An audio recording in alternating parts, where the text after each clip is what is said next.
미국에서 심각한 부부싸움으로 이 법정에서 난 부부가 있었습니다.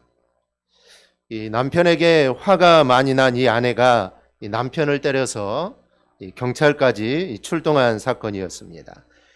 이 재판에서 먼저 변호사가 아내에게 물었습니다. 부부싸움을 시작하기 전에 무슨 일을 하고 계셨습니까? 저는 출근을 준비하고 있었고 과음 때문에 늦게 일어난 남편이 저에게 말을 걸었습니다. 캐시, 여기가 어디야? 라고요. 대답을 들은 변호사가 놀라 물었습니다. 아니, 고작 그걸 물었다고 화가 나서 남편에게 이 폭력을 휘두른 겁니까? 그러자 아내가 대답합니다. 당연하죠. 왜냐하면 제 이름은 캐시가 아니라 수잔이거든요. 미국의 법정 서기관들이 한 유머 사이트에 올린 실제 대화 내용입니다. 물론 이 유머의 본질은 아니지만 이 이름이라는 것은 이렇게 중요합니다. 미국 역사상 가장 유명한 구두쇠 중 한 사람이었던 이 바이넘은 이 자식이 없었습니다. 그래서 자신의 이름을 물려주어야 되는데 자신의 이름을 물려줄 수 없게 되자 다른 사람에게 거액의 돈을 주며 자신의 이름을 물려받게 했습니다. 사람들은 이렇게 자기 이름을 정말 소중하게 생각하고 또 세상에 남기려고 합니다. 그 이유는 자기 중심적인 사고와 또 지금 이 시대가 전부라는 시각을 가지고 있기 때문입니다. 그런데 예수 그리스도라는 유일한 구원자의 이름을 알게 될 때 이 모든 시각은 사라지게 됩니다. 정말 중요한 것이 무엇인지 깨닫게 된다는 것이죠. 오늘 본문을 보면 하나님은 예수님을 이 땅에 보내시면서 그 이름의 뜻을 사람들에게 알려주셨습니다. 오늘은 우리가 늘 부르는 그 이름, 이 예수라는 이름이 어떤 의미가 있는지 우리가 함께 좀 살펴보려고 합니다. 첫째, 예수 그 이름은 구원입니다. 오늘 본문 31절을 보면 주의 사자가 마리아에게 보라 내가 잉태하여 아들을 낳으리니 그 이름을 예수라 하라 라고 말을 합니다. 그럼 예수라는 이름의 뜻은 뭘까요? 마가복음 1장을 보면 예수의 이름의 뜻이 나옵니다. 그가 자기 백성을 그들의 죄에서 구원할 자임이라. 즉 예수 그 이름의 뜻은 구원이다라는 말씀입니다. 많은 사람들이 왜 자신에게 구원이 필요하냐라고 반문합니다. 나는 죄인도 아니고 나는 죄를 진 적도 없는데 왜 내가 죄를 용서받아야 되고 왜 내가 구원을 받아야 되느냐라고 말을 합니다. 자기는 깨끗하다라고 말하는 것이죠. 그럼 과연 그럴까요? 일반적으로 우리나라 사람들이 제일 큰 범죄라고 여기는 죄가 두 가지가 있습니다. 그것은 바로 하나는 살인죄고 하나는 이 간음죄입니다. 요한일서 3장 15절을 보면 나는 살인한 적이 없다라고 말하는 사람에게 이렇게 말씀합니다. 그 형제를 미워하는 자마다 살인하는 자니. 그래서 내가 누군가를 죽이지 않았더라도 내가 누구를 미워하면 그 사람은 이미 살인한 것과 똑같습니다. 세상의 법은 실제로 사람을 죽여야 살인이라고 말을 하지만 우리 주님은 사람의 그 마음에 미워하는 마음이 있으면 그 사람은 이미 살인자다라고 말을 하는 것입니다. 그리고 간음 역시 같은 원리로 말씀합니다. 마태복음 5장 28절입니다. 음욕을 품고 여자를 보는 자마다 마음에 이미 간음하였느니라. 어떤 여자나 남자를 내가 어떻게 해보려고 쳐다보는 사람마다 이미 간음을 한 사람이다라고 말을 합니다. 그렇다고 여자나 남자를 쳐다보기만 해도 죄를 짓는 것은 아닙니다. 그리고 하나님이 우리를 그렇게 만드신 것도 아니죠. 만일 이성을 보고도 아무런 욕구가 일어나지 않는다면 이 세상에 부부는 있을 수가 없습니다. 또 좋은 것이 있는데 내가 그것을 소유해야겠다라는 이런 욕구가 없으면 예수 그리스도가 정말 귀중한 보물이라고 하는데 그러면 욕구가 없다면 예수 그리스도가 보물이라고 해도 예수를 영접하지 않을 것입니다. 그러므로 인간의 본능적인 욕구와 음욕은 우리가 구분할 줄 알아야 합니다. 여인을 보고 안고 싶은 욕구, 이것은 정상이죠. 그러나 남의 부인과 남편 등 배우자 이외의 상대를 소유하고 싶은 욕구가 있다면 그것은 경계해야 할 의욕입니다. 그러므로 마음으로 느끼는 욕구 그 자체가 죄가 아니라는 것을 우리는 알아야 합니다. 그렇지 않다면 우리는 늘 눈 감고 다녀야겠죠. 그리고 그 욕구를 느껴야 하나님이 창조하신 이 정상인입니다. 그러나 그 욕구의 대상이 윤리적으로 그릇된 상대라면 그것이 바로 탐심이요, 그것이 바로 음욕입니다. 식욕, 소유욕, 성욕 등은 하나님이 우리 인간에게 주신 가장 기본적인 욕구입니다. 이 욕구들을 선한 방향으로 쓰면은 훌륭하게 하나님의 자녀로서 우리가 성장할 수 있지만, 반대로 이 욕구들을 불의하고 악한 방향으로 사용한다면 사망으로 들어가는 죄를 우리가 범하게 되는 것입니다. 그런데 우리는 사람을 속일 수 있습니다. 의로운 척, 또 경건한 척, 안 그런 척, 이게 가능하죠. 그러나 모든 것을 꿰뚫어 보시는 하나님 앞에는 이게 불가능합니다. 이렇다 보니 우리 가운데 살인 안 한 사람이 없고 우리 가운데 간음 안 한 사람이 없습니다. 그래서 우리 모두는 다 죄인이라고 하는 것입니다.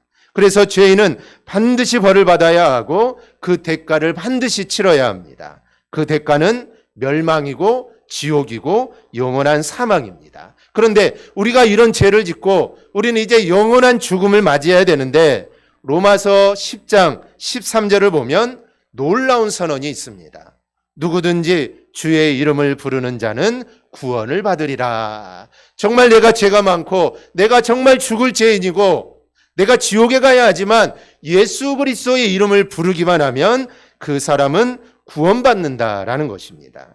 그런데 이 부름은 아무 의미 없이 부르는 것이 아닙니다. 비판하고 비난하라고 부르는 것도 아닙니다. 주님이 나를 구원한다는 믿음을 가지고 부르는 것을 의미합니다. 그 이름이 나를 구원한다는 믿음을 가지고 부를 때 우리의 모든 죄는 사함받고 우리가 하나님의 자녀가 되는 것입니다. 마가복음 10장을 보면 이 사실을 알고 온 힘을 다해 주님을 부른 사람이 나옵니다. 바로 여리고의 맹인 바디메오입니다. 47절 8절을 보면 나사렛 예수시란 말을 듣고 소리질러 이르되 다윗의 자손 예수여 나를 불쌍히 여기소서 하거늘 많은 사람이 꾸짖어 잠잠하라 하되 그가 더욱 크게 소리질러 이르되 다윗의 자손이여 나를 불쌍히 여기소서 하는지라. 이 여리고의 맹인 바디메오는 예수 그분이 구원자인 것을 알았습니다.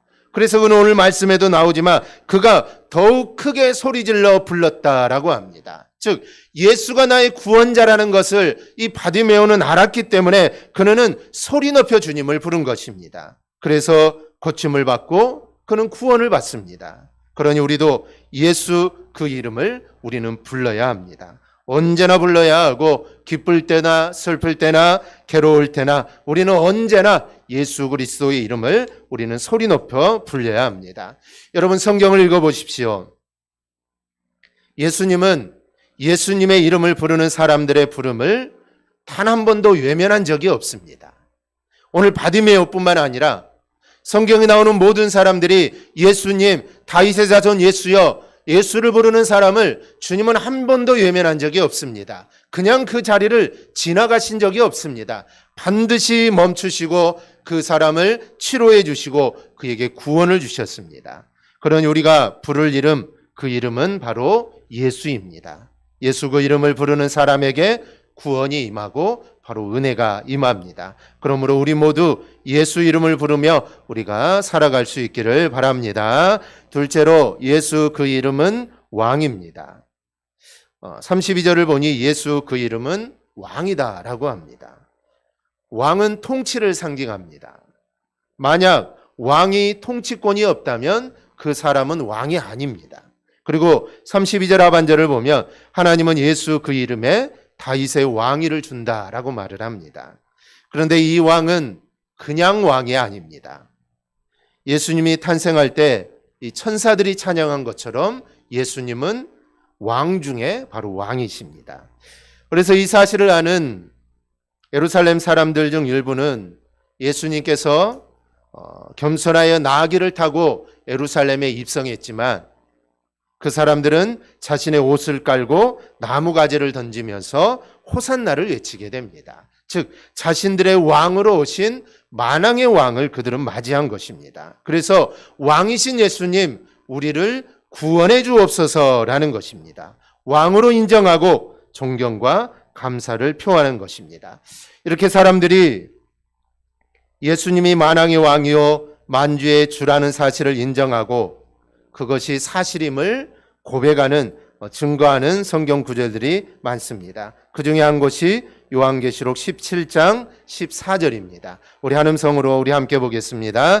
그들이 어린 양과 더불어 싸우려니와 어린 양은 만주의 주시요 만왕의 왕이시므로 그들을 이기실 터이요 또 그와 함께 있는 자들 곧 부르심을 받고 택하심을 받은 진실한 자들도 이기리로다. 아멘. 악한 세력들이 어린 양이신 예수님과 싸우려고 한다는 것입니다.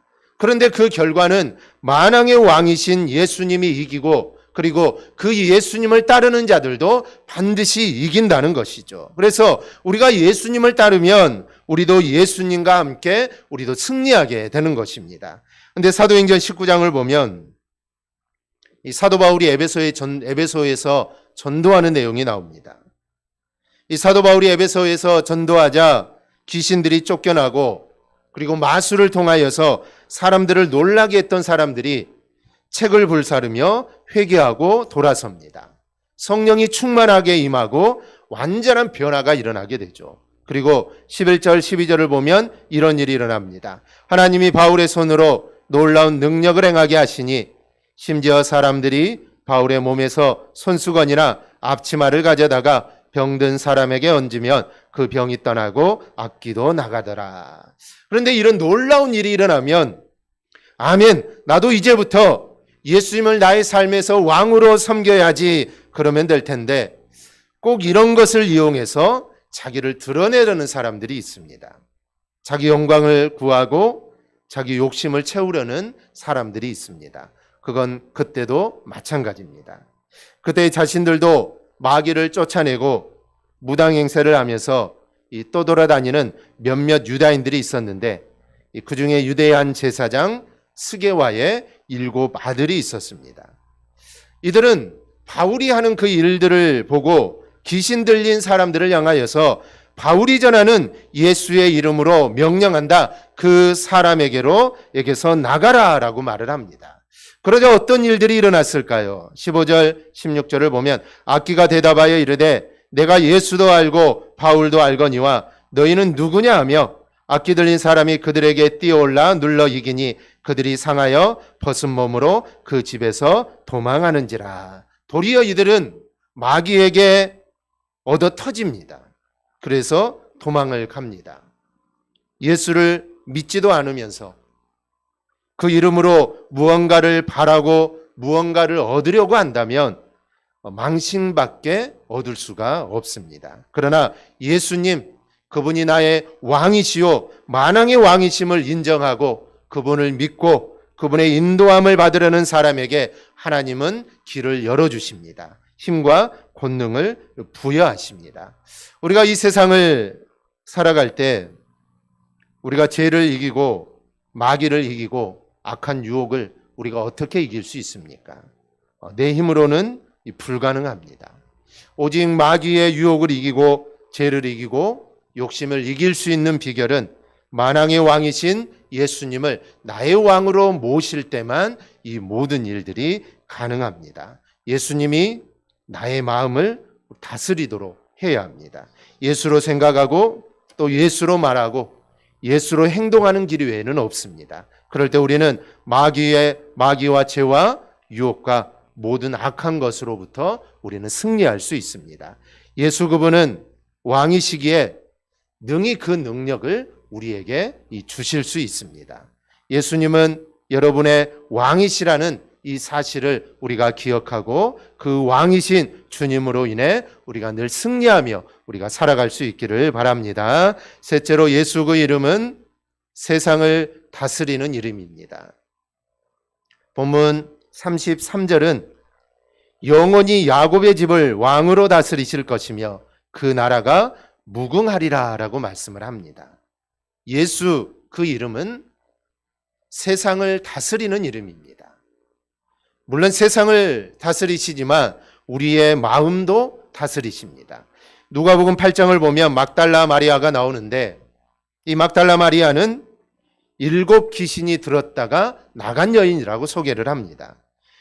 귀신 하나만 하더라도 감당이 안 되는데 7 귀신이 들었으니 이 마리아의 삶이 얼마나 비참하겠습니까? 그런데 그런 마리아를 주님이 고쳐주시죠. 그러다 이 막달라 마리아가 그날부터 예수님을 따라다니며 섬기게 됩니다.